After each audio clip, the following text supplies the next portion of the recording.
అసహనం, గౌరవలేనితనం ఏమైనా జయిస్తే, ఏమైనా తుడుచుకోగలిగితే, మనం హృదయానికి ఎటువంటి భావాలైనా తుడుచుకోగలిగితే తుడుచుకోగలుగుతారా ఇందులో ఒక్కటైనా?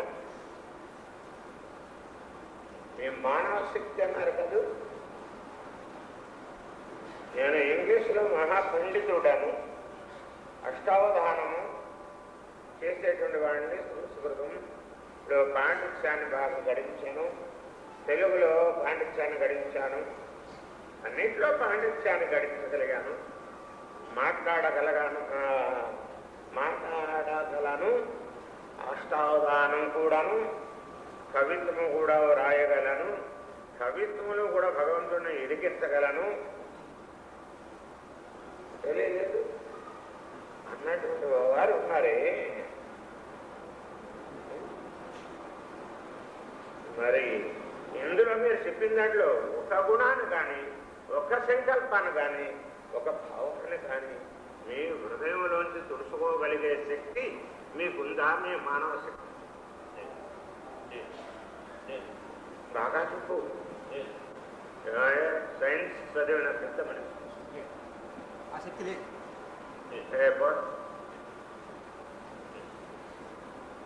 హరే రవి హరే రవి లలాట. లలాటమైంది 3 బంతులు నువ్వు రాసింది మళ్ళా వెనక్కి తుడిచేసుకోవాలంటేనే చేత కాదు కదా. వస్తున్నావు రాసింది 3 రాతలు తుడుస్తూ బ్రహ్మదేవుడికే అలవు కాదు కదా. నారాయణ తపస్సు చేస్తే గాని, నారాయణ అనుగ్రహాన్ని కలిగితే గాని, నారాయణ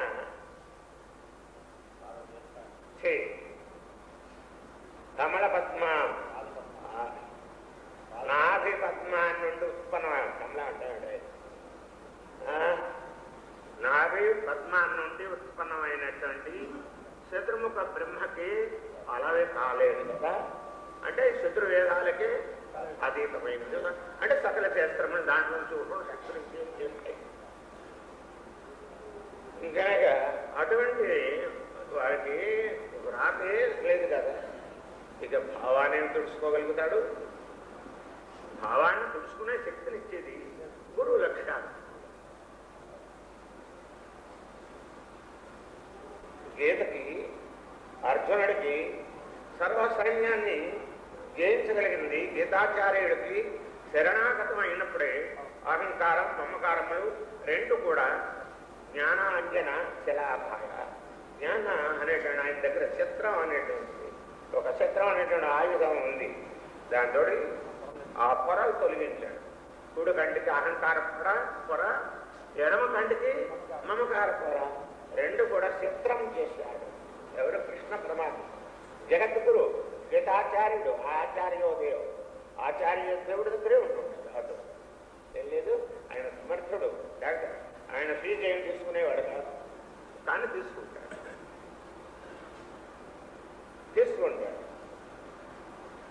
ఏం తీసుకుంటాడు? మీరు ఇవ్వలేనటువంటిది కాదు. నీ మనస్సు ఒక్కదాని నా యందు, నీ మనసు విశ్వాసాన్ని పెంపొందించు. నన్ను చేరగలుగుతాం, నన్ను తెలుసుకునే శక్తి నీకు వస్తుంది అని చక్కగా అర్జునుడు ప్రబోధనం చేసి నా మీద విశ్వాసంతో ఆ ధనుర్బాణాలు 2 ధీరుడవై ధరించు. తిరిగి తన రానివ్వకు.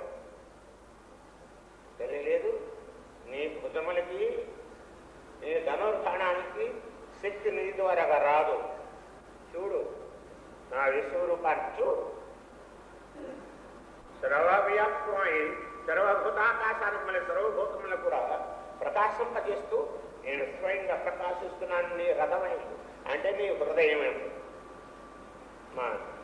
నా భక్త హృదయమేందు నేను సార్థ చేస్తున్నాను. నీ సంకల్పము వికల్పములు అనేటువంటిది అందులో పెద్ద పెద్ద విలువిద్యలు నేర్చుకున్న వాళ్ళు ఉన్నారు. ఎవరు? మనసు, బుద్ధి, చిత్త, అహంకారం. వాళ్ళు సన్యాసికారులు అవుతున్నారు. ఏదో వాళ్ళు ఆ దుర్యోధన చక్రవర్తిని ఏదో రక్షించగలుగుతారు కదా భ్రాంతి, భ్రమ పడుతున్నారు. నేను చేస్తాను నీకు, నీ అంబు పొదులకి, నీ అంబుకి, నీ ధనుర్బాణాలకి, నీకు, నీ అస్తములకి, నీ భుజబలం నీకు, నీ హృదయానికి శక్తినిచ్చేవాడిని నేను ఉండగా నా నాము స్మరిస్తూ నా మీద విశ్వాసాన్ని ఉంచు. నువ్వు ఎలాగైనా ప్రయోగం చేయి బాణాలకు, ఏ అస్త్రశస్త్రములన్నింటిని కూడా ప్రయోగం చేయి. అది ఏది కావాలో అదే అవుతుంది, దేని ఛేదించాలో దాన్ని ఛేదిస్తుంది. నాన్ను మాత్రం మర్చిపోయావు. నా విశ్వాసం చెప్పింది అది నా వల్ల, నీ కర్మ. అప్పుడు నా మీద నిందేయకు. అందుచేత నీకు ముందు చెప్తున్నాను కనుక శ్లోకం చదివే వదిలిపెట్టేస్తావు. అలాగా అదే ఇది ఇప్పుడు చెప్పు. తెలిసిందా? అర్జునుడు అప్పుడు ధైర్యం, మహావీరాద వీరుడయ్యాడు. వెన్నుని చూపించినటువంటి వీరుడయ్యాడు. వీర పతాకము ఆయనకే దక్కినది, విజయము ఆయనకే దక్కినది. మోక్ష సామ్రాజ్య లక్ష్మికి ఆయన స్వరూపం అయినప్పటికైనా సరే, పరమాత్మ స్వరూపుడు అయినప్పటికైనా సరే అధినేత కింద చేశాడు. ఎవరిని? తన బావగారిని, తన భక్తుని. అంతైతే ఆయన భక్త వాత్సల్యము, అభయ ఖాత, అనాథ రక్షకుడు. తెలియదు పరమాత్మ, తెలియదు కరుణాస్వరూపుడు. నెరలేదు జయమాన కరుణా కటాక్షము లేనట్టు. ఆ కటాక్షము యొక్క కిరణములు వర్షింపజేస్తాడు తన శరణాన్న వాడికి. తెలియదు అధ్యాత్మశక్తి ఎలా పనిచేస్తుంది ఆయన మీద, అంబుల మీద, శరీరం మీద, ఆయన రక్తనాళాల మీద. మెంటల్, పీస్ఫుల్ మెంటల్ తోటి చేశాడు. రథం మీద కూడా శత్రువులని ఆయన ఎక్కడ ఉంది ఆయన దృష్టి? దివ్యనాథుడు దివ్య శరణారుల పాద అద్వైతం ఎందు ఉంది. తన అద్వైతాన్ని హరింపజేసి ఆనంద హృదయాన్ని నిలుపుతున్నాడు. ఎక్కడ? అర్జునుడిగా. ఆ ఆనందంలో ఉన్నాడు. ఆయన ఏమేమి ఇస్తున్నాడు? ఏ దేశనా చిత్రమే.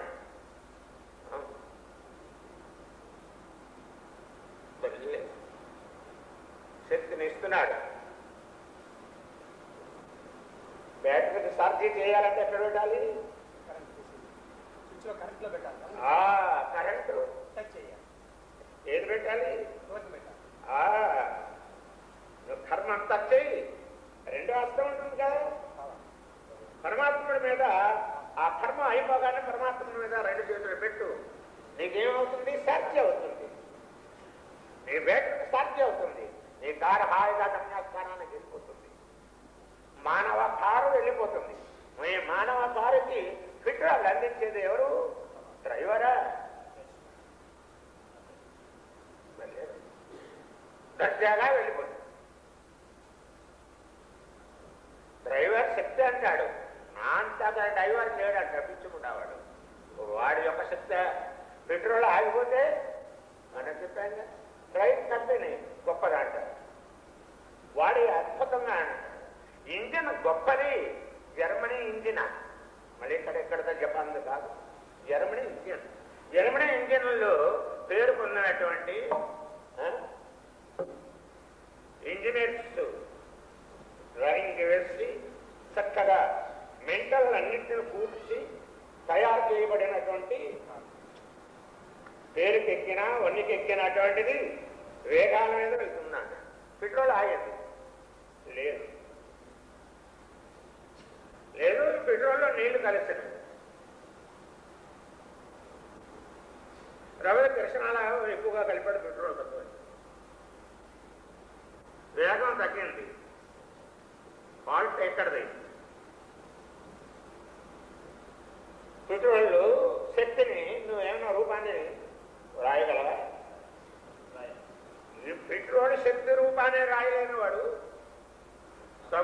గుణరహితుడైనటువంటి ఆ పరమాత్మను ఉంచే రాయగలవో కవిత్వం ఆయన చెప్పండి. ఆయన దివ్య చరిత్ర వేణులకి విందుగా ఆనందాన్ని ఇవ్వగలిగినటువంటి చరిత్ర ఏది? లక్ష్మీనారాయణుడు, జగత్పిత జగత్మాత అయినటువంటి ఆ పార్వతీ పరమేశ్వరులైనటువంటి ఆ జగదీశ్వరులైనటువంటి వారు కానీ ఆ చరిత్ర వింటూ అందులో మీ మనస్సుని ములిచేయాలి. ఆ వారి దివ్య శరణారంధముల యందు నిలిపాలి. అప్పుడు కదా నీకు సమాధి వచ్చేది, భావ సమాధి అనుభవం. అంతేకాని వేదములు శాస్త్రములు సాంగంగా చదువుతాడు వేద పండితుడు, తెలియదు గణపతి చదువుతాడు. నేను పాండిత్యం నేర్చుకున్నవాడిని, లేకపోతే నేను ఇంత మహాభక్తుడాను, నేను ఇంత మహాజ్ఞానిని, నేను కాషాయాస్త్రములు వేషం మార్చినట్టు ఉన్నవాడు. వేషం మార్చినంత మాత్రం చేత భగవంతుడు కనిపెడతాడా? భగవంతుడు కనబడతాడా? నువ్వు కాషాయ వస్త్రములను ధరిస్తే గాని అంటే నీ తప్పుడు అడుగులు ఎక్కడ ఉంటే ఆ కాషాయ వస్త్రం రుజువు చేస్తుంది. అంతేగాని దానివల్ల భగవంతుడు నీకు కాదు. నువ్వు ఏదైనా కూడా అంతేనే. నీ విశ్వాసం అనేటువంటి కాషాయ వస్త్రము మనసు ధరించాలి, మనసు సన్యాసించాలి. నా వేషం చూసినా ఏదో అముఖాంశం లేదు. అది నా కాషాయ వస్త్రము నా ఇంద్రియం ఏ అవుతుందో చెల్లిస్తుందో లేదో అది నా మనసుకు తెలుసు, వాడికి తెలుసు. నాలో నన్ను ప్రకాశింపజేసేటువంటి ఆ చైతన్యమైనటువంటి పరబ్రహ్మ స్వరూపుడు సర్వే సర్వత్రా కూడా అయమాత్మ పరబ్రహ్మ అయినటువంటి పరమాత్మకి వాడికి తెలుసు, నా మనసు. నీకేం తెలుసు? నా వేషాన్ని చూసి సత్యము అసత్యాన్ని అనేది గుర్తించవచ్చు మానవుడు, అసత్యాన్ని సత్యం కింద కూడా గుర్తించవచ్చు. అని చెప్తే సత్యాసత్య వివేకాయ నమః అని మా జగన్మాత నామములో ఉంది, చూశారు. కనుక జ్ఞాని పరమహంస హంస సోహం సూత్రమంత్రం. హం అంటే ప్రాణం, సహా అది శివ మంగళ స్వరూపుడు. అంత మునుపు ఏమనుకున్నాడు? తన దేహం నిత్యం అనుకుని నమ్ముకున్నాడు. ఆచార్య దేవుడు ఏం చెప్తున్నాడు? నువ్వు అది కాదురా, ఈ దేహం కాదురా, నీ దేహం అంతటా కూడా ఏది ఏ చైతన్యం అయితే ప్రకాశింపజేస్తుందో, ఏ ప్రజ్ఞాన పరబ్రహ్మం కింద ప్రకాశింపజేస్తుందో అది నీవురా, అది జ్ఞాని తెలుసుకుంటాడు. ఏ దేహం కాదురా, దేహ భ్రాంతిరా. తర్వాత నీకు ఒక ప్రశ్న పెడతాను, మరి చెప్పాలి. తెలుసుందా? కనుక అట్లాగా జ్ఞానం ఏం చేస్తాడు? దేహాన్ని కాదు, ఆత్మస్వరూపాన్ని. గనక నువ్వు చదివావు, ఎన్ని చదివినప్పటికైనా సరే భగవంతుడు తాన రావాలంటే ఎప్పుడు పండితుడు. ఎవడు పండితుడు? ఇప్పుడు శ్లోకం చదివాడు, ఆ శ్లోకానికి అర్థం చెప్పండి.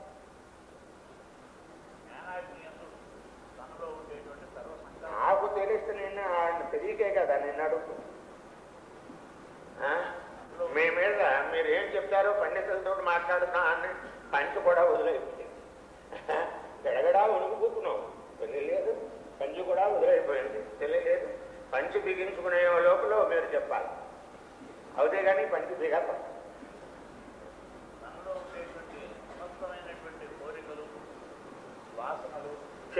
తప్పుడు పడ్డావు. 6, 3, 9 చేయడానికి లైక్ చేస్తున్నావు. నీకు ఆన్సర్ తప్పు. అమ్మాయ ఇప్పుడు కాసంత ధైర్యం వచ్చింది. మంచి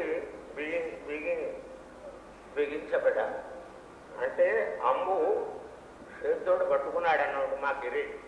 ఇక మీరు సరే కానివ్వండి.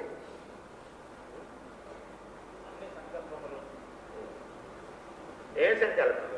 అన్నీ అంటారు, అన్నీ ఈ కనపడే అని సంకల్పాలే. ఏది సంకల్పం కాదని చెప్తావో చెప్పు. ఈ కనపడే దృశ్య ప్రపంచంలో ఏది సంకల్పం కాదని చెప్పగలుగుతావో చెప్పు. రుజువు చేయని సాహిత్యంతో. లేకపోతే నీ వేదం ఏ శాస్త్రంలో వచ్చారు?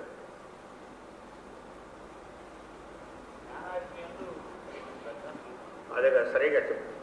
ఆ శ్లోకం సరిగా చదువు. సంకల్పం కాదు అని అనే దానికి గుర్తుపెట్టుకుని మళ్ళీ అడగండి, నేను చెప్తాను దాని సమాధానం.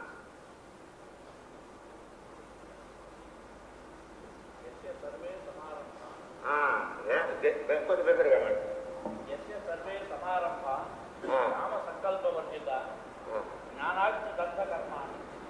అరే అబ్బాయి, అది తీసుకొచ్చి ముఖాన్ని దగ్గర పెట్టు, ఆ మూత దగ్గర పెట్టు. ఇంగ్లీష్లో మూవా మూత, మూత మూవ మౌత, మౌతం అంట. మౌతంలోంచి ఏమొస్తుంది? ముత్యాలు వస్తాయా? ఏమొస్తుంది చూడండి. ముత్యాలు వచ్చేటండి మౌత. అదే సర్వే సమారంభ కామ సంకల్పవర్జిత నానాజ్ఞ దగ్ధ కర్మాణి సమాహం పండితం పుట. సౌండ్ పెట్టు. మూతి మీద ఏం పెట్టుకున్నా అబ్బాయి, దీన్ని సౌండ్ పెట్టు. తాను చేసేటువంటి అన్ని కార్యములు తాను ఏ పని ప్రారంభించినప్పటికీ ఆ పనులన్నీ కూడా తనను రాలే. పిల్లల్ని మాత్రం వదిలి పెడతామేమో, జాగ్రత్త, సంఖలో ఉంటుంది. చెప్పు టైం బోరుడు అంతా అయిపోతుంది. మళ్ళా మాకు ఉపన్యాసం అంతా మీరే తీసుకుంటే ఎట్లా? తన సర్వ సంకల్పములు అదే దానికి ఫండ్ అవుతుంది. ఏమిటి రాశాడు ఆ శ్లోకంలో? ఇలాగే మమ్మల్ని ఇంతవరకు దాకా తీసుకొచ్చారు ఈ ప్రపంచాన్ని. ప్రపంచాన్ని, భారతదేశం యొక్క కర్మభూమి, రత్నాలు ఇందులో ఉద్భవించినవి. విలువ లేనటువంటి రత్నాలు, రామకృష్ణులు ఉద్భవించిన అవతార పురుషులు ఉద్భవించినటువంటి భారతదేశము. అదే కాకుండా ఆ తత్వాన్ని బాగుగా అర్థం చేసుకుని వెదజల్లేటువంటి మహాత్ములు ఎంతో మంది ఉద్భవించారు. త్యాగయ్య మొదలైనటువంటి రామకృష్ణ పరమహంస, రామతీర్థులు మొదలైనటువంటి వివేకానంద మొదలైనటువంటి ఇటువంటి బాంబులు, ఎన్నెన్నో బాంబులు ఉద్భవించి. సరే, దానికి మీకు అర్థం తెలుసుకోవడం చాలా కష్టం లేదు. ముందు దీనికి చెప్పు. ఈ శ్లోకానికి మా గీత, మా ఆచార్యుడు ఇది చేసి మరి అందులో అది చేయకుండా మేము ముఖస్థగా ప్రవహిస్తే ఆ అమృతం ఏదో మేము కూడా కాస్తంత తాను చేసేటువంటి సర్వకర్మలు జ్ఞానాధ్యయందు శుద్ధి చేసుకుని రాలే. మీరు పండితులు ఒప్పుకుంటావా? అంతేనా దాని అర్థం, తాత్పర్యం? అది తేలిక తాత్పర్యం. సముద్రంలో పైన వల ఈడిస్తే చేపలు పడతాయి, అడుగుతూ వెళ్ళి ఈడిస్తే రత్నాలు దొరుకుతాయి. అటువంటి రత్నాలతో ఉన్నది కదా దాంట్లో. ఆవు సరేలే. మరి ఈయన పైన అంటే మీరు నిత్య భావాలకు స్థానం, అంత సాహిత్యం నిత్యంగా గీతాచార్యుని ముఖస్థగా ప్రవహించినటువంటి సాహిత్యం, మధురమైనటువంటి శ్లోకము, మధురమైనటువంటి పదముల్లో ఉండేటువంటి భావాన్ని ఈ విధంగా చేస్తే మీరు ఒప్పుకుంటారా? ఆయన ఏమిటంటాడు? సంకల్పం అంటాడు, ఏదో ఇది అంటాడు. మాకు అదంతా అనాథం. అవన్నీ కూడా గ్రహించేటువంటి ఏదో అంటాడు. ఏదో అంటున్నాడు. మరి అది ఎలా కుదురుతుందయ్యా? కూర్చోండి పాపం. అలా నిలబడిపోయామంటే కాడు లాగినే ఏమిడయ్యా? కూర్చో.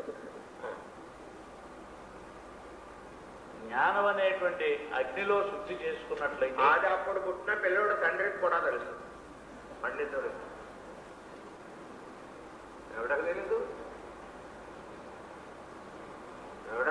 ఏమయ్యా తెలీదు? ఏమండి పిహెచ్డి గారు మిమ్మల్ని మొండను కూర్చో.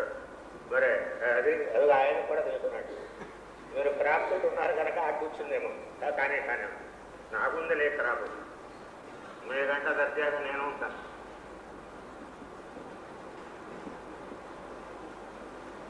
భగవంతుని గురించి తెలుసుకున్నది ఒకటే జ్ఞానం. అది అందరికీ తెలుసు. అప్పుడు పుట్టిన పిల్లడే అదే కాదు, మేడ మీద తలకాయ ఉన్నవాడు పతివాడితే తెలుసు. భగవంతుని గురించి తెలుసుకోవాలంటే ఎవడని తెలియదు. ఏ శరణదాసు లుంగి కూడా కట్టి కూర్చున్నప్పటికన్నా నీకు తెలియదా అండి? శుభ్రంగా ఫోన్ చేసి వచ్చినా ఆ పలారం టిఫినో ఏదో చేసి వచ్చినా నీకు తెలియదా?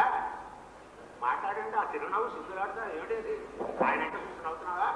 మా ఎంత చూసి నవ్వుతున్నావా? ఏంటి శుభ్రంగా ఫోన్ చేసి వచ్చానని నవ్వుతున్నావా? అంత పెద్ద మనిషి నువ్వు తెలుసు, చాలా కష్టం, లేవలేవు. ఏంటి సరిగా విను, ఆయన చెప్తున్నాడు. మీ ఫ్రెండ్ ఏమో బాబు ఇంతకుముందు అర్జునుడికి బోధ చేసినటువంటి సంఘటన చెప్పారు. అదే భాగవతంలో చెప్పింది. అదే నేను అర్థంగా చెప్పాను. ఖరాబీ శ్లోకం మర్చిపోలేదు. నేను శ్లోకాలు మర్చిపోయానా? శ్లోకాన్ని విడిసి శ్లోకంలోకి వెళ్ళానా? శ్లోకం శోకాహరణం. ఆ శ్లోకాన్ని విడిసి గీతాచార్యుడి శ్లోకాన్ని విడిచి శ్లోకంలోనికి వెళ్ళానా? శ్లోకం లోకంలోనికి వస్తే శ్లోకం అయింది.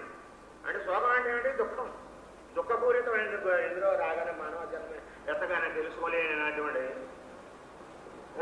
కానీ నేను ఆ గీతాచార్యుడి శ్లోకాన్ని మర్చిపోలే. నువ్వు మర్చిపోయేది తిప్పుతున్నావు ఊరికే ఇలాగా. మీరున్నారే, మీ పాండిత్యం మీ సాహిత్యం ఉందని మమ్మల్ని తిప్పుతున్నారు. మా బుర్ర అంతా కూడా జ్ఞానాగ్ని యందు తాను సంకల్పములన్నింటినీ రాలేదు, అది వర్తించలేదు. అసలు తన మనస్సును శుద్ధి చేసినటువంటి వాడు ఎవరెవరు శుద్ధి చేస్తాడు? ఏంటి అసలు నీలో ఏమున్నాయి చెప్పు? అంతరేంద్రియములు ఏవి? మనోబుద్ధి చిత్త అహంకారం. మనస్సు, బుద్ధి, చిత్తము, అహంకారం. ఏది నాకు అర్పించమన్నాడు? వాడు ఎదురుగా ఉన్నాడు. అడుగు మనస్సు. మనస్సు తనని దగ్గర ఉంచుకోమన్నాడా? మనస్సు అంటేనే మిగిలినవన్నీ మనస్సునే. మిగిలిన అన్నిటికీ కూడా వాటిని మనోబుద్ధి చిత్తాహంకారంలో వాటిని అంటే ఈ 4 మనోబుద్ధి చిత్త. అలా చెప్పు. ఈ మనోబుద్ధి చిత్తాహంకారాల నుండి వచ్చేటువంటి ఏమిటి? ఈర్ష్య, అసూయ, అహనం, అసహనం, అశాంతి, ఓర్వలేనితనం, తర్వాత కామం, క్రోధ, శ్లోకం చదువు. శ్లోకం చదువు. యస్య సర్వే సమారంభ అంటే అంతవరకు దాకా ఏమిటి ఆ పదాన్ని, ఆ సెంటెన్స్? ఎక్కడైతే అన్ని కార్యముల యొక్క ప్రారంభములు అవి సరిగా ఆ పదాన్ని సరిగ్గా సరిపోయిందో లేదో పండితులు, మీరు సంస్కృతం చదువుకున్నారు, మీరు చక్కగా మీరు చెప్పాలి. యస్య అంటే ఏ మహాత్ముడి యొక్క సర్వే సమారంభ, ఎవరి యొక్క సమస్తమైనటువంటి ప్రారంభములు. అందులోనే ఒక్క మాట సం ఆరంభ అని చెప్పాడు. యోగ్యంగా ప్రారంభించినవి అవుతాయి. అవి ఎప్పుడవుతాయి అంటే కామ సంకల్పవర్జిత, కోరికలతో కూడినటువంటి సంకల్పములు లేకుండా ఉంటాయి అక్కడ. అందుకనే అవి యోగ్యమైనటువంటి ప్రారంభములు అవుతాయి. ఆ సెంటెన్స్ గా అర్థం. తర్వాత నెక్స్ట్ జ్ఞానాగ్ని దగ్ధ కర్మాణం. జ్ఞానాగ్ని చేత ఈ కర్మ వాసనలన్నింటినీ కూడా దగ్ధం చేసేసినటువంటి ఈ కర్మ సర్వవాసనలను కూడా అంటే నీలోంచి ఏ గుణాలున్నాయి? కామక్రోధాలు, మదమాత్సర్యములైనటువంటి గుణములన్నీ కూడా, ఈ గుణాలన్నింటినీ కూడా నీ మనస్సు అంతరేంద్రియం మనస్సు, బుద్ధి, చిత్త, అహంకారములన్నింటినీ దాని నుండి మనస్సు నుండి సంకల్పములు, కోరికలు, సత్వ రజో తమో గుణములు, ఈశత్రయములు 6, 12 జాగ్రత్త, స్థూల, కారణ, సూక్ష్మ శరీరాలు 3, 12, 3, 12, 3, 15 తెలియదు. అక్షయములు 3 ఏమైంది? 18. ఇంకా చెప్పు.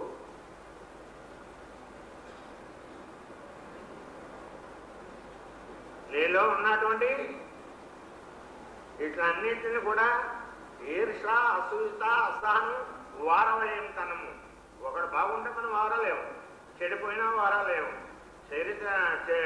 చెడిపోయినా నవ్వుతాం, బాగుపడితే ఏడుస్తాం, అపకారం చేస్తాం.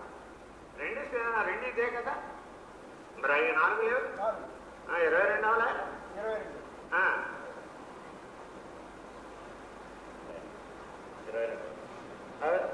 కానీ ఈ వీటిలన్నింటినీ కూడా కోరిక, సంకల్పం 24. మరి ఇవన్నీ కూడా ఏమైపోతుంది? జ్ఞాన అగ్ని దత్తమ. పేడ నీటికి శుద్ధి అవుతుందా? పాలకు శుద్ధి అవుతుందా? సకల తీర్థాలకు శుద్ధి అవుతుందా? సాగరానికి శుద్ధి అవుతుందా? సకల తీర్థములు కూడా సాగరంలో లయిస్తాయి కనుక సాగరం గొప్పదైంది, గొప్పతనాన్ని పొందింది. అందులో అదే లీనం చేసుకుంటుంది. ఏది ఇప్పుడు కృష్ణానది బెజవాడ దగ్గర ఎలా ఉంటుంది? చాలా ప్రళయంగా మళ్ళీ వస్తుంది. అది సముద్రం కాడికి వెళ్ళేటప్పటికి, ఆ అంశ దీవుల కాడికి వెళ్ళేటప్పటికి, గట్టి కాడికి వెళ్ళేటప్పటికి అది అందులో కలిసిపోయిన తర్వాత ఆ అద్దు దాటి అవతలకి వెళ్ళిన తర్వాత ఏమైపోతుంది? సముద్రం అంటావా, కృష్ణానది అంటావా? సముద్రం అంటావా? కృష్ణానది అని అనవు కదా.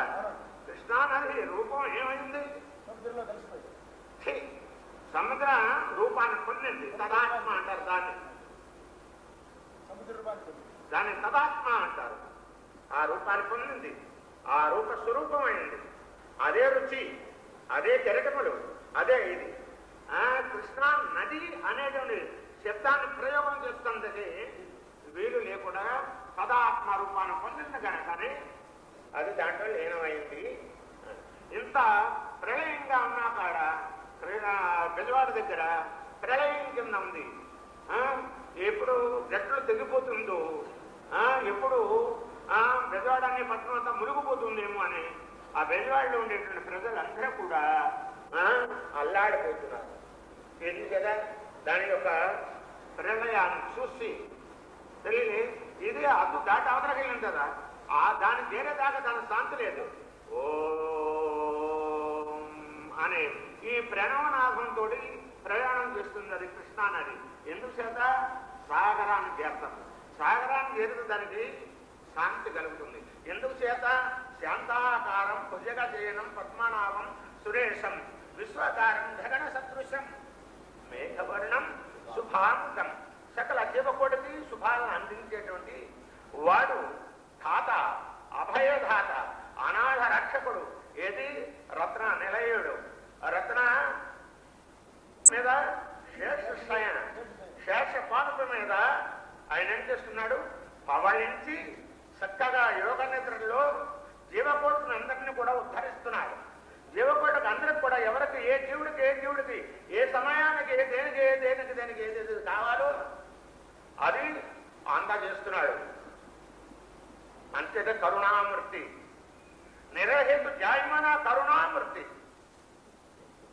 ఆయన మనకు అందజేస్తున్నాడని మనకు తెలియకుండా మనకు కావలసినటువంటి శక్తులన్నింటినీ కూడా అందజేస్తూ ఫలాపేక్ష ఏది ఒక్కటి కూడా కోరతలేదు.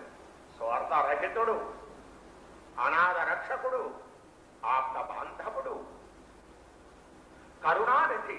అందుచేతనే మన రామదాసు గారు రచించినటువంటి శతకం, దాశరథి శతకానికి అంతటికీ కూడా ఒక్క అక్షరం ఉంది. ఏది చెప్పు? అది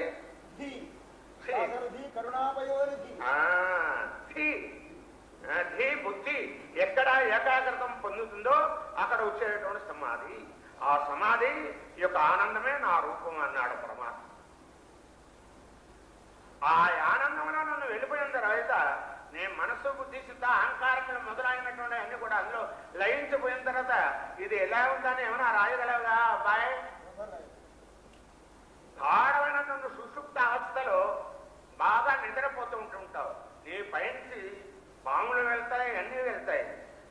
తెలుస్తుందా? అది జాగ్రత్త స్థితిలో వెళ్తే దాన్ని చూడగానే దడుచుకుంటావు, భయకంపితుడు అయిపోతావు, నీ మనసు చెలిస్తుంది. కానీ అప్పుడు చెలెంట్. ఈ నిదట్లోనే నువ్వు తలం పట్టుకున్నావు, రాయలేవు, కాల్చి సిగరెట్లు వదిలిపెట్టేస్తావు. అది ఏ బట్టల మీద పడ్డ అంటుకుంటుంది, నీకే హానికరం అవుతుంది. ఇవన్నీ తెచ్చినటువంటివే మర్చిపోతావు కదా.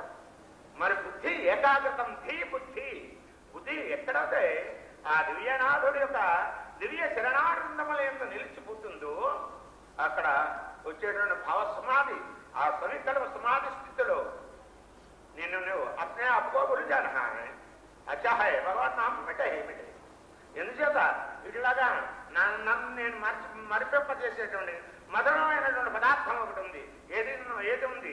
శ్రీమన్నారాయణుడి యొక్క గురువు లక్ష్యార్థం యొక్క ధ్యానం, మెడిటేషన్. ఆ ధ్యానం ఉంది. ఆ ధ్యానంలో తను మర్చిపోయాడు. మాల ఆగిపోయింది, మనసు ఆగిపోయింది, బుద్ధి ఆగిపోయింది, నీ ఇంద్రియములన్నీ కూడా దాని ఎందు ఆగిపోయినాయి. అక్కడ ఉండేటువంటిది ఏది? ఆనందము. నువ్వు నిదట్లో ఆయన పొందుతున్నావా లేదా? అలాగే ఆనందాన్ని అక్కడ వెళ్ళే అంచతే ఆ రామదాసు వారు కింద కూర్చో, నిన్ను వెనకాల ఉన్నవారు తిట్టుకుంటున్నారు, వాళ్ళు మేడనే లాగుతున్నాయి, కూర్చుండడం లేదా అని. వీడు ఎప్పుడు కూర్చుంటాడు? ఈ వంగతోట ఈ దిష్టి బొమ్మ అని అనుకుంటున్నారు. కూర్చో. కానీ దిష్టి బొమ్మ కాదనుకో, దిష్టి బొమ్మ చైతన్యం లేనప్పుడము తారక పరబ్రహ్మస్వరూపుడవు. చైతన్యం ఆ ఘటాకాశం మహాకాశంలో కలిసి కూర్చుంది అనుకో, అప్పుడేమవుతుంది? దిష్టి బొమ్మ కంటే ఇంకా నీచాపనీచమైనటువంటి బొమ్మ తెలియలేదు. అది ఉన్నంతసేపే మన ప్రకాశమైన మన ప్రజ్ఞావంతులైనా గట్టిగా ఒక 2 నిమిషాలు అవుతాయి. నీ మానవ శక్తి ఏమవుతుంది అప్పుడు అర్థం చేసుకో. డాక్టర్ సంచి కళ్ళు పెట్టుందంటే తెలియలేదు. నిన్న చెప్పుకున్నాం చూడు, అంతే నీ శక్తి. కనుక ఎప్పుడు చెప్పు, ఇప్పుడు చెప్పానుగా చెప్పు. ఏంటబ్బా కూర్చోనే చెప్పు, డబ్బే ఎలా వచ్చి చెప్పు.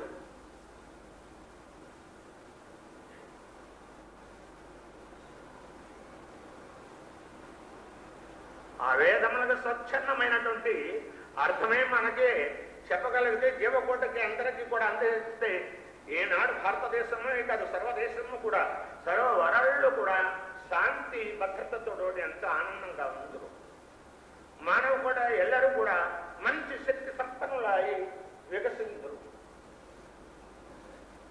మానవుల మధ్యన ఉండేటువంటి భేద అంతా కూడా హరించిపోను, భేద భావాలన్నీ హరించిపోను, నీచ భావాలన్నీ హరించిపోను. భగవంతుడు అమృతత్వానికి ఎగపాకమన్నాడు కానీ నీచత్వానికి దిగజారమన్నాడా? అటువంటి అమృతతత్వ హృదయం మీరు అయినప్పుడు అందరిలో మంచిగా చూస్తారు, మంచిగా ఆలోచిస్తారు, మంచిగా చేస్తారు. మంచిగా మీ శక్తిని భగవంతుడు మీకు ఇచ్చినటువంటి శక్తిని ద్రవ్యాన్ని అంతటా కూడా అన్ని కూడా మంచిగా వినియోగాన్ని చేయగలుగుతారు. అటువంటి దివ్య జ్ఞానము, అటువంటి సత్య మార్గము మనకు పవిత్ర గ్రంథాలు బోధించినవి. అట్లాగా మహాత్ములు ఎంతో మంది ఉద్భవించి బోధించారు. ఆఖరికి ఇదిగో ఈ జంజాలు ఎలాగా మనకి ఇదిగో ఇట్లా చేశాం. ఇదిగో అందుచేత ఇప్పుడు పడుతున్నాం కదా. దేశం ఎంత సురభిక్షతగా ఎంత శాంతి భద్రతలతో ఉందో వీటికన్నిటి కారణం ఏది? అధ్యాత్మ శక్తి తెలుసుకోకపోతాం, అధ్యాత్మ శక్తి మీరు అందించలేకపోతాం. చేత అధ్యాత్మ శక్తి ఎంత మంచిది, అధ్యాత్మ శక్తి ఎంత గొప్పది, దానికంటే గొప్పదైనటువంటి పదార్థం ఇంకొకటి లేదు. మానవుని తీర్చిదిద్దేటువంటిది, మానవుడు కావలసినటువంటి సర్వశక్తులను కూడా అందించేటువంటిది, సత్య మార్గాన్ని నడిపించేటువంటిది. మానవుని కూడా బాబు వెంకటేశ్వరుడు ఎప్పుడు వచ్చావయ్యా, నాన్నగారు అమ్మగారు బాగున్నారా అని ఇంత ఆప్యాయతంగా నోరారా శబ్దము సుశీర్భూతమై హృదయం ఆరా అతుక్కునేటువంటి ప్రేమ చేసేటువంటిది అధ్యాత్మ శక్తి. అటువంటి దృష్టిని ఇచ్చేదే అధ్యాత్మ శక్తి. నీళ్ళు ఉండేటువంటి నీచత్వాన్ని అంతా కూడా చూసేసేటువంటి శక్తి అధ్యాత్మ శక్తి. అది కళాల్లో పడి శాస్త్రాల్లో పడి అది ఆఖరికి ఇదిగో మీ అందరి మధ్యన వీడు ఎలా కూర్చున్నాడో తెలుసుకోలేక అట్లాగనే అవన్నీ కూడా మీరు బోధించలేక మీ ప్రజ్ఞ అంతా కూడా క్షీపిస్తూ ప్రపంచాన్ని అంతా కూడా ఎంత స్వార్థాన్ని ఎంత సోమరితనాన్ని మానవుల్లో పెరిగిపోయినది. ఆ పెరిగిపోయినటువంటి దుష్టశక్తి మానవుల్లో పెరిగిపోయినటువంటి ఈ దుష్టశక్తులు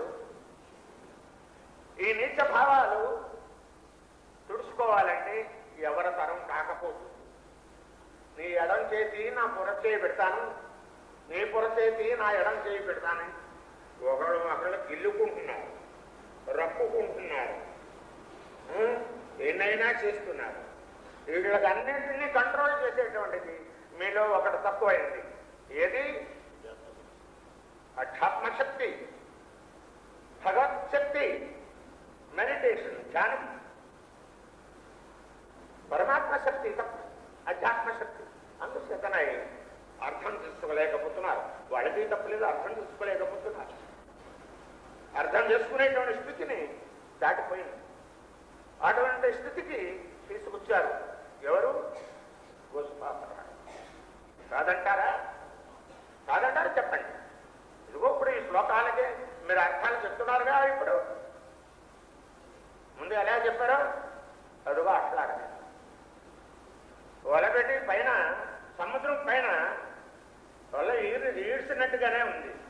ఈడుస్తే ఏం పడుతుంది? చేపలు కిందకెళ్తే రత్నాలు. రత్నం అమూల్యమా, చేపలు అమూల్యమా? అది నీచ భావం. రత్నం కాంతి భావం. ఆ కాంతే పరమాత్మ స్వరూపం, ఆత్మవస్తు. సరే తర్వాత చెప్పండి ఈ శ్లోకాన్ని అర్థం కారాలని. కామ సంకల్పవర్జిత అంటే స్వార్థరహితములై ఉంటాయో, చేసేటువంటి కర్మలన్నీ స్వార్థరహితంగా ఉండాలి. అదే మనకు స్వామి చెప్తుంటారు. స్వార్థము, సోమరితనము ఈ రెండే దుర్గుణాలు మన దేశాన్ని మొత్తాన్ని నాశనం చేస్తున్నాయి. ఆ ఒక్క విషయాన్నే బ్రతిపోతున్నాం. కామంటే ఏదో కోరికలు చేయనట్టుంటాం. ఊరికే కోరికలు కాదు, స్వార్థపూరితమైనటువంటి కోరికలు ఉంటాయి. అంటే తలాభం కోసం మాత్రమే చేసేటువంటిగా ఉంటాయి, వ్యక్తిగతమైన లాభం లేకుండా ఉంటాయి. అది అడగలేదయ్యా. ఇప్పుడు ఈ శ్లోకానికి అర్థం చెప్పి ఇవన్నీ వచ్చేస్తాయి దానితో. కామ సంకల్ప వర్జిత అంటే ఈ స్వార్థపూరితమైనటువంటి కోరికలు లేకుండా ఉంటే ఏదేది ముందు ఒక్కొక్క దాని స్వచ్ఛ యస్య సర్వే సమారంభ అంటే మహాత్ముని యొక్క సర్వే సమారంభ అంటే అన్ని సమారంభ ప్రారంభించేటువంటి కార్యములన్నీ కూడా కామ సంకల్ప వర్జిత కోరికలు లేకుండా అంటే తనలాభం కోసం చూసుకునేటువంటి కోరికలు లేకుండా ఉన్నాయో. కామ క్రోధాలోభ మద మాత్రములు చెలరేగితే సంకల్పం దాని ద్వారాగా, క్రోధం చెలరేగితే ఏం తీసుకొస్తుంది? దుఃఖానికి. దుఃఖానికి సంబంధించినటువంటి ఎన్నెన్నో భావాలను తీసుకొస్తుంది. కామం చెలరేగితే క్రోధం పెరుగుతుంది. ఆ కోరిక తీరాలి కదా. కామం అంధత్వం, మధించినటువంటి ఏనుగా లేదు, మధించినటువంటి పంది, అడవి పంది అని పోలుస్తుంది. పోల్చవచ్చు. వాళ్ళకేం తెలుస్తుంది? పన్నీరు యొక్క గొప్పతనం దానికి తెలుస్తుందా? పందికి బురదలోనే ఉంటుంది దాని దృష్టి. పన్నీరులో మనం కూర్చో అక్కడ చల్లగా ఉంటుంది అని అంటే దానికి తెలుస్తుందా? ఏ లాల్ తెలుస్తుందా? బురదలోనే ఉంటుంది దాని దృష్టి అంతా. దుష్టుడు దృష్టి కూడా అలాగే ఉంటుంది. జ్ఞాని దుష్టుడు, సజ్జనుడు దుర్జనుడికి దృష్టిలో అలాగే ఉంటుంటాయి. కూర్చోండి. ఇది చెప్పు. ఒక్కొక్క సెంటెన్స్ కి ఎంత అర్థమో తాత్పర్యం వస్తుందో అది సరిగ్గా చెప్పండి. మాకు అర్థం అవ్వకుండా మేము సూత్రులం కదా. సూత్రం ఉండే వాళ్ళకి మాకు ఏం తెలుస్తుంది? నువ్వు బ్రాహ్మణువు కదా. నీ 3 ముళ్ళ కింద ముందు నీ 3 ముళ్ళు వేసావు చూడు, దానికి అర్థం తెలుసుకోవాలి. జంజానికి అర్థం తెలుసుకోవాలి. జన్యం అంటే ఏమిటి? నూలు పోగా. ఏమప్పా ఏమిటి? ఏంటి చెప్పు. ఏమిటి? అన్నీ చెప్పగా పిచ్చిగాను. గాయత్రి ఏది యజ్ఞోపేతం అంటే ఏమిటి? ఆ యజ్ఞం ఎన్ని తడవలు చేయాలి రోజుకి నువ్వు చెప్పవు సరిగా? 3 సార్లు. ప్రొద్దుట, సాయంత్రం, మధ్యాహ్నం. నారాయణ ఉపనిషత్తులో చెప్పలే? ఏది గాయత్రి జపం. నీకేది ఉపదేశించాడు? ఏం చేశాడు? నువ్వేం చేస్తున్నావు? 3 పూటలు ఫోన్ చేస్తున్నావు కానీ ఇది చేస్తున్నావా? ఆ భోజనం చేస్తాం వల్లనే నీ మనసు మారిపోతున్నాయి. తెలియలేదు నీ నీచభావాలు ఉత్పన్నం అవుతున్నాయి. తెలియలేదు జ్ఞాన దృష్టి లేకపోతుంది, అధ్యాత్మ దృష్టి లేకుండా పోతుంది. ఇలాగ జారిపోతున్నావు అని అంటుంది. ఈ పండు కూడా చూపిస్తూ ఉంది. కుర్చీల చెంగు బాగా కుర్చీల చెంగు కూడా చూపిస్తుంది. వాడి మనసు అంతా జారిపోతుందిరా, ఇలాగే ఇదైపోతుందిరా. గట్టిగా బిగించి ముళ్ళు వేశారు కానీ 3 ముళ్ళు వేశారు కానీ దాన్ని ఎలాగ పవిత్రతగా ఉంచుకోవాలో అది చేత కాక తెల్లారగాట్లే మనం ఏం చేస్తున్నాం? బ్రెడ్ కాఫీ ఇడ్లీకి చేస్తున్నాం.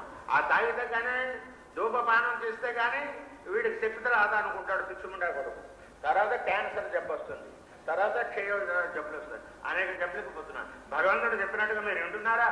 ఆ గాయత్రి ఒకదానికి అర్థం తెలుసుకుని ప్రజలకు అందిస్తే ఎంత బాగుండును. మహాత్ముల ఎంతో మంది ఉద్భవిస్తే వాళ్ళని ఎన్నెన్ని తిప్పలు పెట్టారు మన శాస్త్రాజ్ఞులు, శాస్త్రకారులు. చాలా మందిని కూడా అంత చరిత్ర చదువుకోండి. చరిత్ర చదువుకుంటే అంత అర్థం అవుతుంది, అర్థం చేసుకుంటే. వేదం అలా ఎప్పుడు చెప్పలేదు, మన పవిత్ర గ్రంథాలు అలాగే ఎప్పుడు చెప్పలేదు. తెలియదు. దీనికి సులోకం సెంటెన్స్ చెప్పు.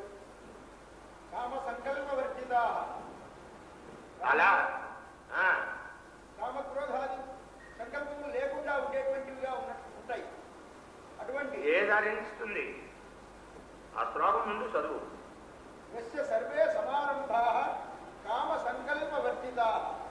ఏ మహాత్ముడు యొక్క సర్వ కార్యారంభములు కూడా కామ సర్వ వస్తువుల మీద మోహం, సర్వ వస్తువుల మీద ఉండేటువంటి మోహం లేకుండా ఆయన కార్యములు ప్రారంభించారు. ఆఖరికి తన దేహం మీద కూడా మోహం లేకుండా, తన దేహం మీద కూడా మోహం లేకుండా, దారాపుత్రాదులే కాదు, బంధుమిత్రులే కాదు, ఏ వస్తువుల మీద కూడా మోహం లేకుండా ప్రేమ ఉండాలి. అది కలంకరహితమైనటువంటి ప్రేమ. కామ సంకల్ప వర్జిత అంటే ఏమిటి? స్వార్థరహితంగా ఉండాలి, సేవ చేయాలి. సేవలో ఎవరికి చేస్తున్నావు? మానవుడికే చేస్తున్నాను అనేటువంటి భావన నీలో నిలిచి ఉండి అలా చేయాలి. చేసినప్పుడు ఆ ఆనందాన్ని ఆ సేవతో చేసే ఆ సేవ ద్వారా వచ్చేటువంటి ఆనందం నువ్వు పొందగలవు. లేకపోతే నువ్వు పొందగలవు. నిద్రపోతా ఉంటుంటావు, గోడే నిద్రపోతా ఉంటుంటుంది. తెలియలేదు. బాబు ఎంత బోధించినప్పుడు అయినా సరే నిద్ర ఏం చేస్తుంది? ఇనప గజ్జల తల్లి ఆవరిస్తుంది. ఈ ఇనప గజ్జల తల్లిని నిద్రనే జయించలేని వాడు నువ్వు ఒక పురుషుడవా?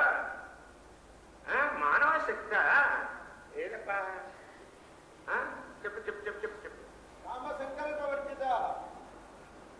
స్వార్థపూరితమైనటువంటి కోరికలు లేకుండా ఉంటాయి, ప్రేమపూరితమైన సేవాభావంతో ఉంటాయి. కానీ ఏ విధమైన స్వార్థపూరితమైన కామక్రోధాలతో ఉండకుండా ఉంటాయో అటువంటి జ్ఞానాగ్ని దగ్ధ కర్మాణం, అటువంటి ఆ ప్రేమయే జ్ఞానం, సర్వులందు ప్రేమ కలిగి ఉండడమే జ్ఞానం. అటువంటి ఆ జ్ఞానం అనేటువంటి అగ్ని చేత ఆయన యొక్క కర్మల యొక్క వాసనలన్నీ కూడా దహించిపోయి ఉంటాయి. భక్తి యొక్క పరాకాష్ఠమే జ్ఞానం. చెప్పు. భక్తి యొక్క పరాకాష్ఠమే జ్ఞానం. ఆ గాఢమైనటువంటి పరమాత్ముడి యందు విశ్వాసమే భక్తి అని చెప్పు. పరమాత్మ ఉండేటువంటి విశ్వాసమే భక్తి, గాఢమైనటువంటి భక్తి. గాఢమైనటువంటి భక్తి. భక్తి అంటే ఏమిటంటే పరమాత్మ ప్రేమే. చలించేటువంటి భక్తి కాదు, శంకరమైనటువంటి భక్తి కాదు, దృఢమైనటువంటి భక్తి, గాఢమైన భక్తి. చిలకలపూడు భక్తి, చిలకలపూడు బంగారం లాంటి భక్తి కాదు, చిలకలపూడి బంగారం లాంటి భక్తి కాదు. 24 వన్నెల మేలు, 24 వన్నెల మేలు బంగారం వంటిదే భక్తి. అటువంటి నిజమైనటువంటి భక్తి కావాలి. అది చెప్పు. అటువంటి భక్తి ఏది ఇవన్నీ తప్పుకున్న తర్వాత అటువంటి బంగారం అవుతుంది. బంగారం కరిగించి దాన్ని వడపోసి దాన్ని విధి చేసేటప్పుడు మేలు కింద తయారవుతుంది. దాంట్లో ఉండేటువంటి ఇది బంగారం దాంట్లో ఏది హరించిపోతుంది? దోషాలన్నీ గుణదోషాలన్నీ హరించిపోయిన తర్వాత అప్పుడు అటువంటి మేలుమైన బంగారం మాత్రమే 24 వన్నీకి వస్తుంది. ఇట్లా ఈ బంగారానికి అంతకంటే ఇంకా ఎక్కువ మేలు బంగారం, మంచి ఖరీదు, వీటికి చెల్లించదు, తెలియలేదు అటువంటి బంగారం. ఇదంతా ఈ దోషాలన్నీ కూడా హరించేటువంటిది ఏది? జ్ఞానాగ్ని. ఆ జ్ఞానాగ్ని, ఆ జ్ఞానం ఎక్కడి నుంచి వస్తుంది? ఆ భక్తి ఆచార్య దేవుడు అంచేతే ఆచార్యుడి యొక్క ప్రేమ సుస్థిరం. ధారాపుత్రాలు బంధుమిత్రుల యొక్క ప్రేమ అస్థిరమైనట్టు కనుక బ్రాకెట్లో లక్ష్మి గీతాచార్యుడు అంటే పరమాత్ముడు, కృష్ణదేవుడు, గోవిందుడు ఆయన నారాయణుడు, లక్ష్మీ మనోహరుడు వాడే పార్వతి మనోహరుడు, జగన్నాథుడు ఆత్మస్వరూపం. నిరాకారంగా ఉన్నప్పుడు నిర్గుణంగా ఉన్నప్పుడు ఇది ఆత్మానం. అది సాకార బ్రహ్మంగా వచ్చినప్పుడు ఇది కాదు. భగవంతుడు 2 ఇబ్బందులు వాటిని ఉన్నాయి. ఇది అయిన తర్వాత మీరు శ్లోకం చెప్పుదురు గారు. సాకార బ్రహ్మంగానే వస్తే గొల్లవాడు అని అన్నాడు. రాకపోతే దశరథుడు కుమారుడు అన్నాడు. కౌసల్య కుమారుడు క్షత్రియుడు, ఇక్ష్వాకుల వంశం, సూర్య వంశానికి చెందినవాడు అని అన్నాడు. ఓని అది దాటి ద్వాపారంలో కొన్ని కాస్తంత చూద్దామని గొల్ల యాదవుల ఇంట ఉద్భవించాడు, ఆవిర్భవించాడు. ఆవిర్భవించేటప్పటికి ఆయన ఏమన్నాడు? శూద్రుడు గొల్లవాడు. ఎంతమంది చెప్తే మాత్రం నమ్మినవారు బంగారు పిచ్చికే, నమ్మినవాడికి బూడిదే. పరమాత్మ వస్తువు అంటే ఎలా ఉంది? నమ్మిన వాడికి ఉంది, నమ్మిన వాడికి బూడిదే, వాడు ఎత్తుపోతలే. అంతేగాని వాడు ఎన్ని జన్మలకైనా భగవంతుడిని చేరలేడు, గురుతత్వాన్ని అర్థం చేసుకోలేడు. రామనామంలో ఉండేటువంటి మహత్తరమైనటువంటి శక్తి ఏదో అమృతాన్ని వాడు పొందలేదు, తెలియలేదు. గనక భగవంతుడు సాకార బ్రహ్మంగా వస్తే, సాకార బ్రహ్మంగా అని అంటే నిజస్వరూపంగా మానవ రూపంగా వస్తే వాడు భగవంతుడు ఎలాగవుతాడు? వాడు 2 ముక్కులు, 2 కళ్ళు, 3 పూటలు తింటాడు, మనకంటే ఎక్కువ తింటాడు, మనకంటే ఇదిగా ఉంటాడు, జుట్టు ఉంది, ఇది ఉంది, దర్జాగా మనకంటే ఇది ఉన్నాడు అని అన్నాడు. సాకార బ్రహ్మంగా.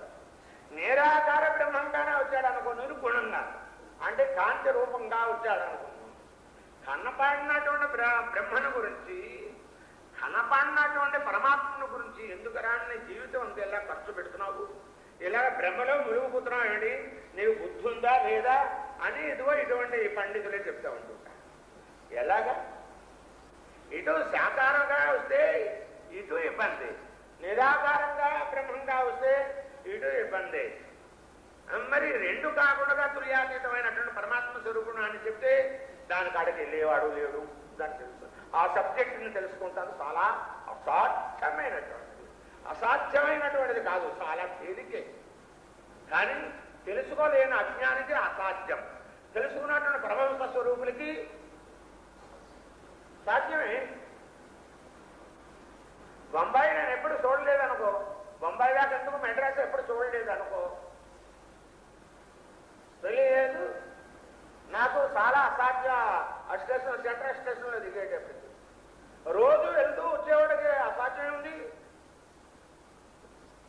మెడ్రాస్ బీచ్ ఎక్కడో ఇది ఎక్కడో అన్నీ కూడా తెలుస్తూనే ఉంటాయి. టకాటకా తీసుకెళ్ళగలుగుతాడు, ఏది కావాలంటే అది చూడగలుగుతాడు, తిరగలుగుతాడు, ఒక్కడే రాగలుగుతాడు. ఆ గుహార అనేటువంటి హోటల్స్లోకి వెళ్తాడు, ఇంకెన్నెన్నో హోటల్స్ ఉన్నాయి, అన్ని హోటల్స్లోకి వెళ్తాడు. కావాల్సినంత కూడా ఆరగిస్తాడు, ఆరగించి హాయిగా పడుకోగలుగుతాడు. మళ్ళా ట్రైన్ వెళ్ళిపోయిన తర్వాత అప్పుడు లేవగలుగుతాడు. అప్పుడు ఓహో ఇంకో రోజు ఉండమన్నాడు కదా, మన విధి ఇలా ఉంది కదా అనుకుని విధి కర్మ మీద తోసిపాడేసుకుని అప్పుడు సంతృష్టిపడి మళ్ళా ఇంకో హోటల్కి వెళ్తాడు. అలాగే మళ్ళా వచ్చి పడుకుంటాడు. ఎందుకు తిన్న తర్వాత గుర్రు పెట్టి పడుకుంటాడు, మద్దెక్కి పోతుంది శరీరం అంతా కూడా, మళ్ళా ఆ రోజు అయిపోతుంది. అలాగే మెడ్రాస్లో ఎన్ని హోటల్స్ ఉన్నాయో అన్ని హోటల్స్ అయ్యేదాకా వాడికి నిద్ర పోనైపోదు. ఏమంటారు? సోమరి నిద్రదేవుడు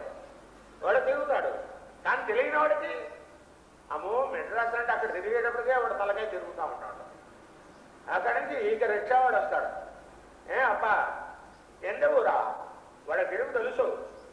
ఎందుకు వీడు ఎక్కడి నుంచో మేము ఆంధ్రలో మేము ఏదో తెలుగుదేశానికి బెజవానికి వచ్చాం. ఇదివరకు ఎప్పుడైనా వచ్చావా? ఇప్పుడుదా వచ్చిందా అని వాడు అనేటప్పుడు ఇప్పుడే వచ్చానండి అంటాడు వీడితే.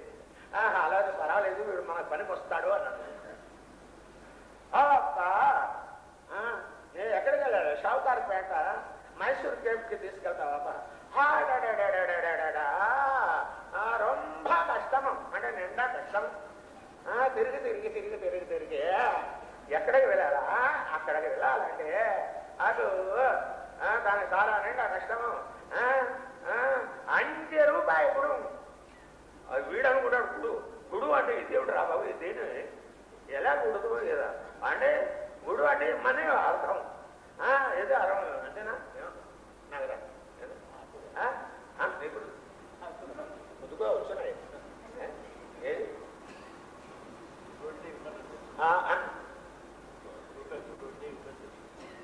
ఇమ్మని తెలుసు, అంతేగాని పుచ్చుకో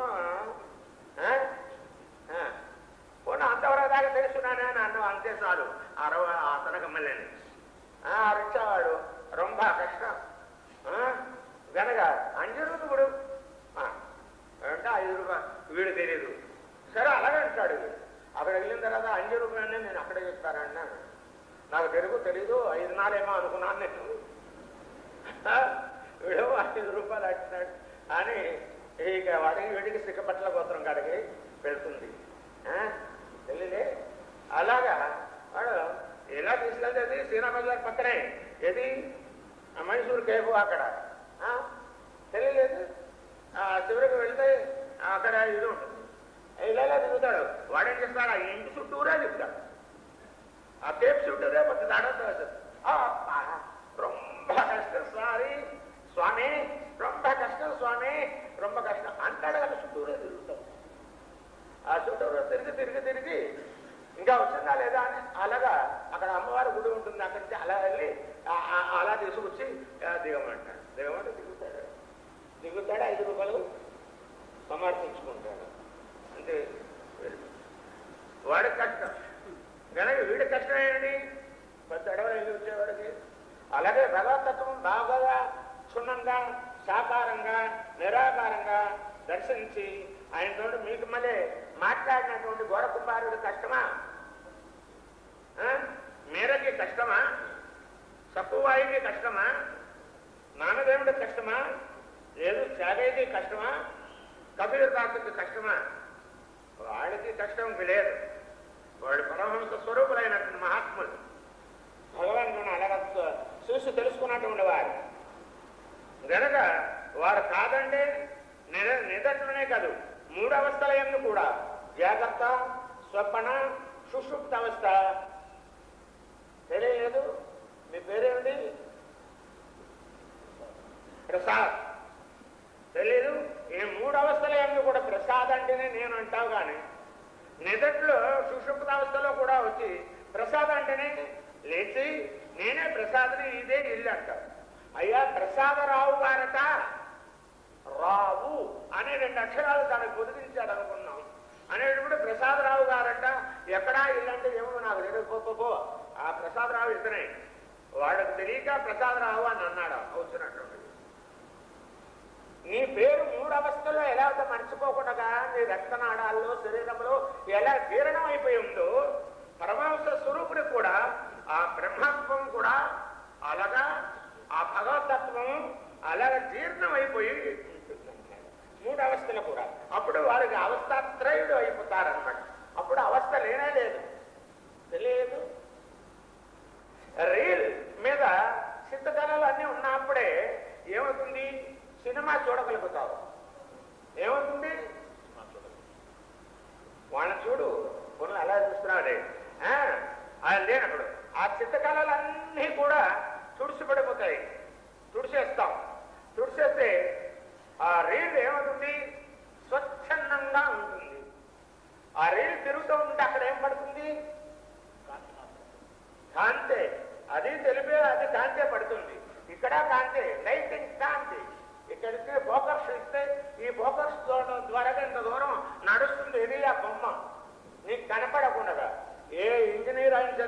నడిచే బొమ్మను పట్టుకోగలుగుతాడా?